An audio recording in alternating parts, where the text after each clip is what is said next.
Hello மக்களே, நம்ம இன்றைக்கி சால மீன் வச்சு தான் ஒரு புதிய டிஷ் செய்ய போகிறோம். இந்த வீடியோ பிடிச்சிருந்தா லைக் அண்ட் ஷேர் சப்ஸ்கிரைப் பண்ணுங்கள். வாங்க வீடியோக்குள்ளே போகலாம். இப்போ நம்ம கொஞ்சம் சால மீன் எடுத்துருக்கோம்.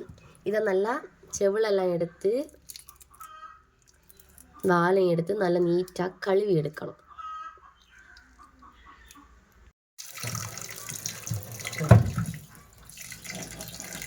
நல்லா நீட்டாக செவிலெல்லாம் எடுத்து நீட்டாக கழுவி எடுத்தாச்சு. இதை நம்ம இனி கட் பண்ண போகிறோம்.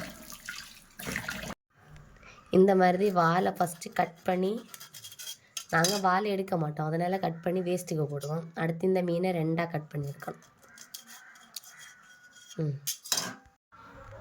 இந்த மாதிரி எல்லா மீனையும் சின்ன சின்னதாக கட் பண்ணி எடுக்கணும். நல்லா நீட்டாக சின்ன சின்னதாக கட் பண்ணி எடுத்தாச்சு.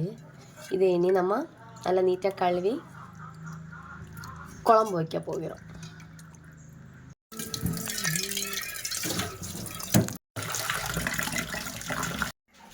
மீனை நல்லா நீட்டாக கழுவியாச்சு. இப்போ ஒரு முறை தேங்காயை துருவி எடுத்துருக்கோம். அதை இதில் போட்டு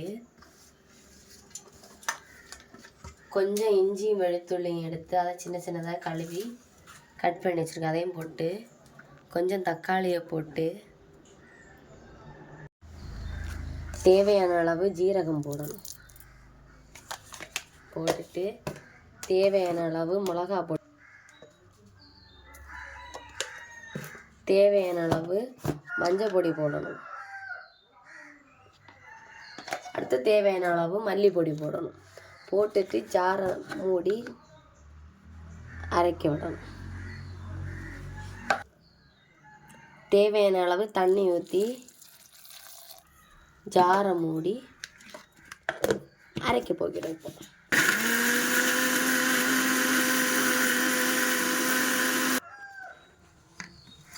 கொஞ்சம் கூட தண்ணி ஊற்றணும்.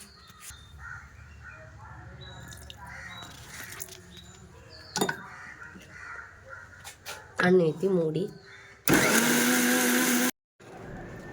கழுவின மீன் கூட கொஞ்சம் சின்ன சின்னதாக கட் பண்ணி வச்சுருக்கோம். தக்காளியும் பச்சை மிளகும் அதை போடணும்.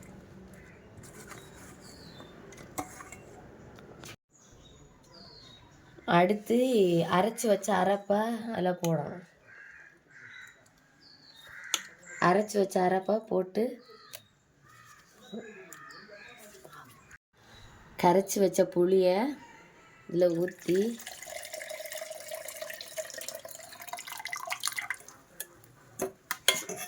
இந்த அரைப்பெல்லாம் எடுத்து அப்படியே மீனில் ஊற்றணும்.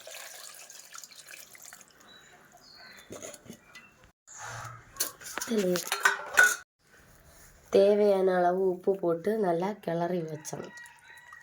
கிளறி நல்ல சுவையான மீன் குழம்பு ரெடி. இதை இனி நம்ம சோறில் பிசைஞ்சு சாப்பிடணும்.